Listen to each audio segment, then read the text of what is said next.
Preview. Bagaimana jika orang yang sangat kita cintai ternyata menyimpan sesuatu yang sangat kita benci? Kisahnya ada di film 8mm ini. Tom Wells adalah seorang penyidik tindak kriminal lulusan Georgetown University jurusan kriminologi. Jiwa petualangannya membuat dia lebih memilih menjadi seorang detektif swasta daripada harus kerja di instansi pemerintah. Namun demikian, Tom ini adalah seorang suami yang takut istri. Dia sering kali merokok dengan sembunyi-sembunyi agar tidak kepergok sama istrinya. Suatu hari, Tom Wells mendapatkan telepon dari seseorang yang bernama Mr. Longdale. Dia diminta untuk datang membicarakan sesuatu ke rumahnya sore itu. Setelah pamitan sama istri dan anaknya, dia berangkat ke tempat tersebut yang ternyata berlokasi di kawasan elit dan rumah kliennya kali ini sangat besar. Tipikal rumah-rumah Duke atau Lord kalau di sini, kemungkinan seorang miliarder. Di rumah itu ia diterima oleh Mr. Longdale yang ternyata adalah lawyer dari keluarga ini. Dipertemukanlah Tom Wells ini kepada Nyonya Christian yang mendapatkan rekomendasi tentang Tom dari kolega-koleganya yang puas atas hasil kerja Tom selama ini. Nyonya Christian kemudian menjelaskan bahwa selang waktu ke belakang suaminya meninggal dan dia meninggalkan sebuah barang yang sedikit aneh di berangkas pribadinya. Barang tersebut adalah satu kaleng roll film ukuran 8mm yang berisi adegan penyiksaan terhadap seorang gadis. Tom memperkirakan bahwa itu adalah sejenis snuff film yang biasanya berisi adegan seks hardcore yang khusus dipesan untuk klien tertentu. Tak kuasa untuk menjelaskannya secara lebih detail, maka Nyonya Christian mempersilahkan Tom untuk menontonnya sendiri. Di ruangan teater pribadi yang memiliki proyektor pemutar film, Tom menonton roll film yang mencurigakan itu. Awalnya seperti bakal terjadi adegan pelecehan terhadap seorang wanita muda, layaknya seperti film-film bokep biasa lah. Tapi kemudian si pemeran prianya yang berbadan besar, tegap, dan bertopeng kulit itu kemudian mengambil senjata tajam. Permainan mungkin akan sedikit dinaikkan tensinya dengan memakai senjata tajam untuk mengkoyak-koyak baju cewek ini, tapi ternyata tidak. Pisau besar yang dihunus oleh laki tinggi besar itu kemudian dipakai untuk mencabik-cabik badan cewek tersebut sampai mati. Tom shock berat melihat tayangan tersebut, karena adegan itu benar-benar realistik dan sepertinya bukan sebuah trik kamera. Keluar dari ruangan teater pribadi, Tom menanyakan apa yang diinginkan oleh Nyonya Christian terhadap roll film 8mm tersebut. Nenek tua itu ingin agar Tom menyelidiki apa yang terjadi dengan nasib gadis di film itu. Apakah beneran mati seperti yang terjadi dalam film atau baik-baik saja? Intinya ia ingin menjaga kenangan terhadap suami yang sangat dicintainya agar tidak rusak oleh satu hal kecil yang mendurjanakan ini. Penyelidikan akan memakan waktu yang cukup lama, maka Tom pun pergi menuju Cleveland melakukan pencarian ke sebuah tempat seperti komisi orang hilang mungkin kalau di sini. Di sana dia melakukan pencarian terhadap data dari ribuan orang yang hilang. Beberapa hari dia nongkrong di sana sampai akhirnya dia menemukan sebuah foto yang wajahnya mirip dengan wajah gadis yang ada di tayangan film. Namanya Mary Ann Matthews. Tom mendatangi alamat dari Mary Ann Matthews namun baru bisa ketemu dengan Janet, ibunya Mary, malam hari sepulang tante Janet ini dari pekerjaannya sebagai kasir di sebuah supermarket. Tom menyebutkan bahwa ia adalah bagian dari internal audit untuk orang-orang yang hilang dan hendak menanyai Janet berbagai hal tentang anaknya, Mary. Janet bercerita banyak tentang anaknya yang ia sebut sangat rebel itu.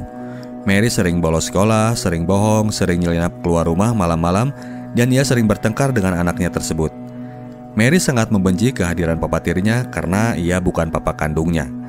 Janet mencurigai kepergian Mary mungkin karena dia telah menamparnya malam sebelum dia kabur saat mereka terlibat pertengkaran. Tom kemudian meminta izin untuk melakukan penggeledahan di kamar Mary dan dia menemukan sebuah diary yang ditinggalkan di toilet kamarnya. Dari keterangan yang Tom baca di diary tersebut, Mary sengaja menyembunyikan buku harian itu di sana agar nggak ketahuan sama bapak tirinya. Dan dia menjelaskan bahwa kepergiannya bukan karena dia marah sama ibunya, tapi karena dia sudah bosan hidup di sana dan ingin pergi ke Hollywood untuk mengejar karir menjadi artis. Diperkirakan, Mary kabur bersama pacarnya, seseorang yang bernama Warren. Tom kemudian mencari orang yang bernama Warren ini dan ternyata dia nggak pergi ke Hollywood, malah lagi ada dibui di penjara kota itu.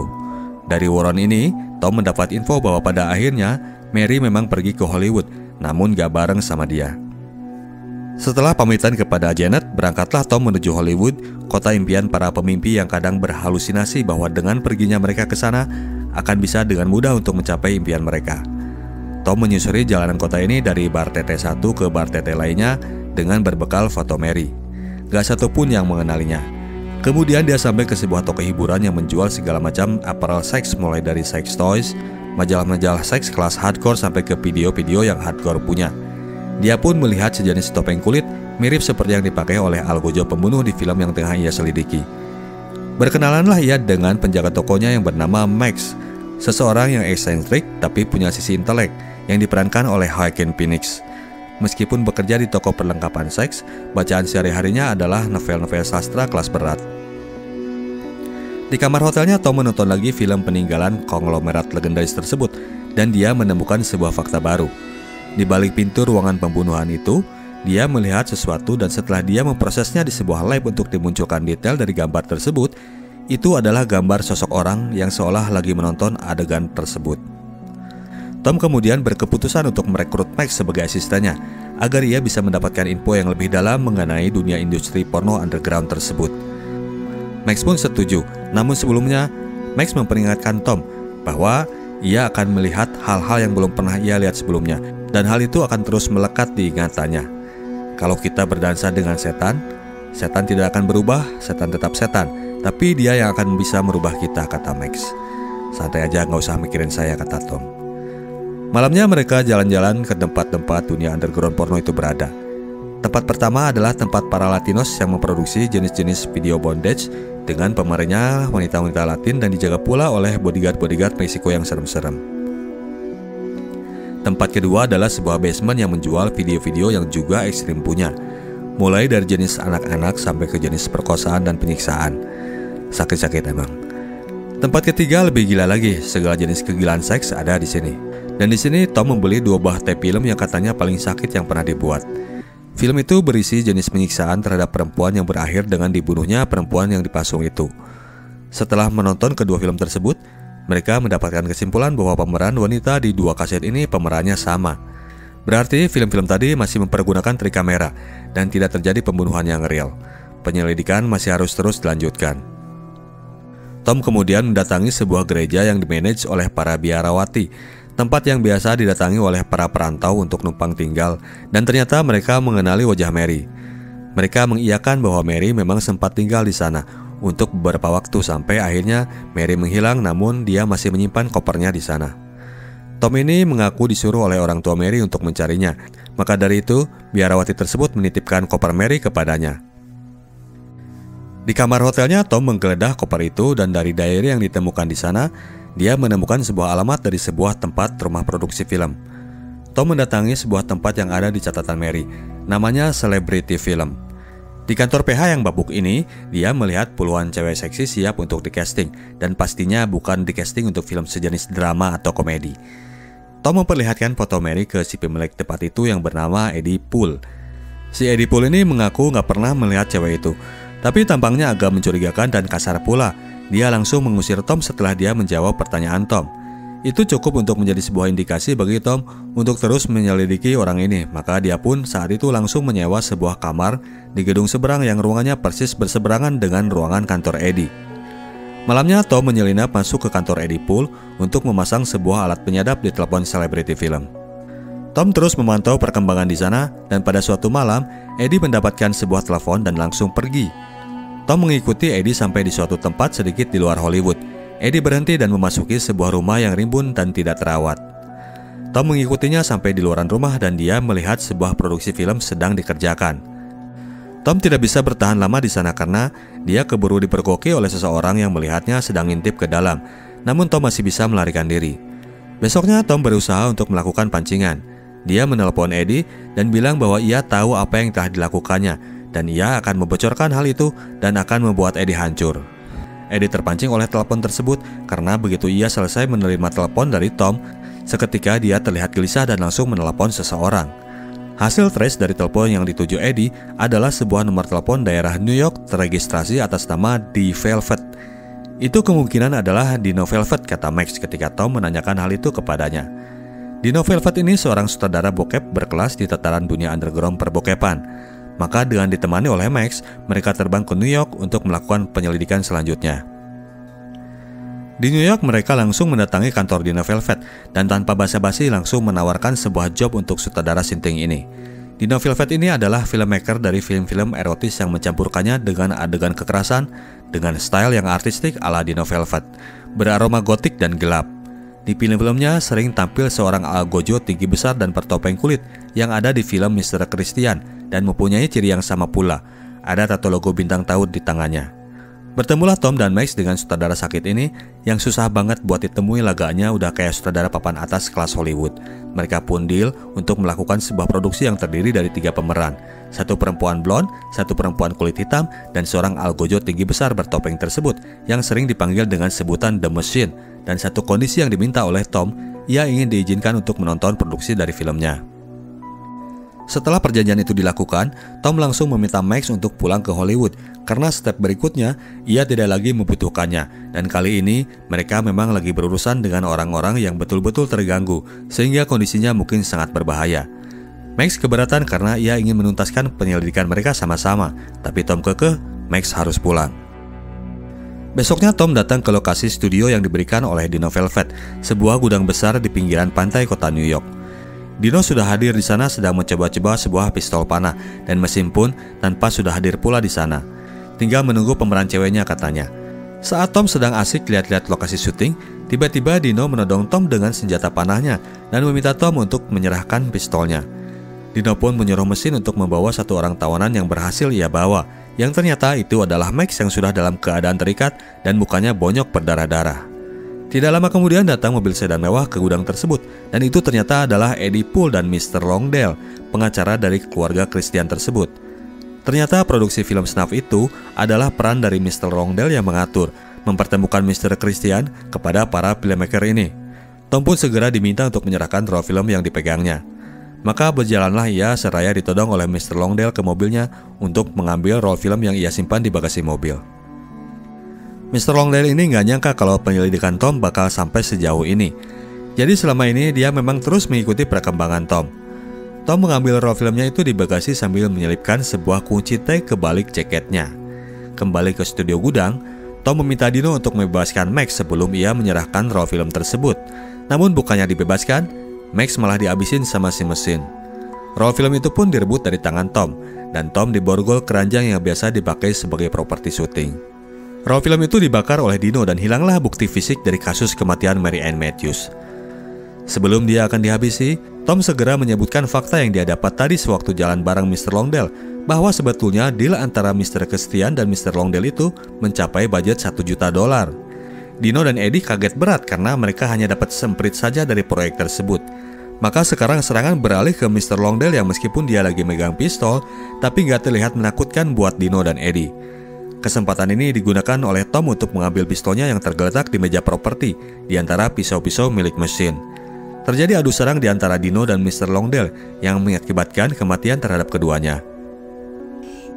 Eddie dan mesin yang mendengar suara Tom menjatuhkan meja properti langsung menyerangnya.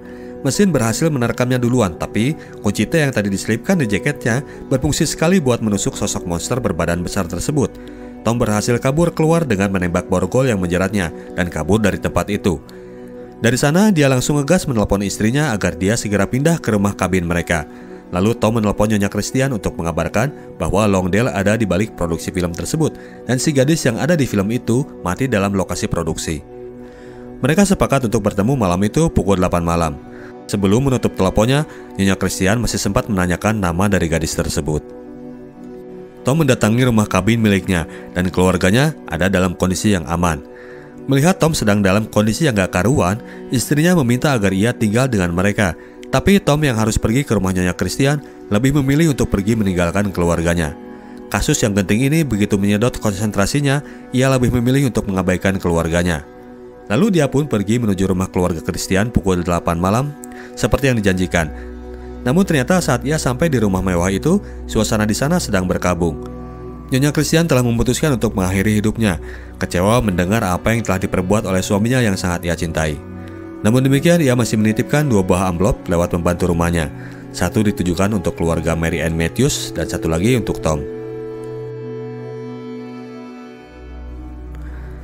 Amarah Tom mencapai puncaknya. Dia memutuskan untuk menghabisi orang-orang yang telah mengakibatkan kematian bagi orang-orang yang tak bersalah ini. Target pertamanya adalah Eddie.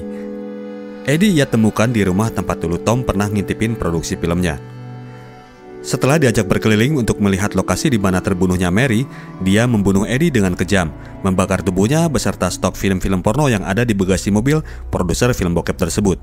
Target selanjutnya adalah si monster, The Machine. Tom terbang ke New York untuk mencari orang itu, dan dari penelusuran ke rumah sakit di sekitar New York, Tom mendapatkan informasi dari sebuah rumah sakit di daerah Queens. Dia mendapatkan data lengkap, nama dan alamat dari orang tersebut. Tom mendatangi rumah itu dan mengintai dari jauh. Di rumah tersebut ada 2 orang penghuni, 1 orang nenek-nenek dan anaknya, seseorang yang bertubuh besar seperti sosok dari si mesin. Malamnya Tom menyelinap masuk ke rumah itu ketika ibu dari si mesin ini keluar untuk pergi ke gereja. Tom memeriksa sebuah kamar yang sepertinya adalah kamar dari si mesin, karena di sana penuh dengan poster band metal dan sedang memutar musik metal pula lewat piringan hitam. Dia hendak turun masuk ke basement sampai kemudian seseorang datang menyergapnya. Terjadilah pergulatan antara detektif swasta tersebut dengan sang pemilik rumah sampai mereka jatuh keluar lewat sebuah jendela. Pistol Tom terpental lepas dari tangannya. Mesin menindihnya dan siap untuk menikamnya, tapi Tom berhasil memanfaatkan pecahan kaca untuk menusuk mesin dengan pecahan kaca tersebut. Mesin terjatuh dan Tom pun berhasil meraih pistolnya. Dia menodong mesin yang bernama asli George tersebut dan memintanya untuk melepas topengnya. Ternyata tampang orang jahat ini gak seseram yang diperkirakan. Tampangnya mirip mang-mang biasa aja, rambutnya udah agak rontok dan berkacamata. Tidak ada misteri khusus mengapa ia senang melakukan peran sebagai The Machine, katanya. Ibu saya baik, ayah saya juga gak pernah menyiksanya. Itu saya lakukan hanya karena saya suka saja, ujarnya. I am is the way I am. Mesin atau George ini masih sempat bangkit dan menusuk Tom, tapi lewat pergulatan yang terjadi, akhirnya Tom berhasil melumpuhkannya. Tom sendiri mendapatkan luka yang berat dan ia melarikan diri menuju UGD terdekat untuk mendapatkan pertolongan. Beberapa hari kemudian setelah mendapatkan perawatan dari UGD itu, ia pun pulang mencari istrinya dan langsung secara histeris memeluknya, memohon agar ia diselamatkan. Tom ingin lepas dari segala nafsu amarah, pikiran jahat dan pengaruh setan yang sedang merasukinya. Perkataan Mike sekalipurnya memang benar adanya. Kalau kamu berdansa dengan setan, setan sih oke-oke aja, cuman pasti kita yang akan berubah. Selepas kejadian tersebut, kondisi Tom sudah sedikit tenang. Dia berangsur melunturkan alam hitam yang telah begitu merasukinya dalam perjalanan menjalani kasus yang terakhir ia tangani di lingkaran industri porno underground. Demikianlah ceritanya bro dan sis. Memang benar, cari teman mah yang baik-baik aja, nggak usah temenan sama setan. Kita tim Senatok cabut dulu, jaga diri baik-baik. Bye.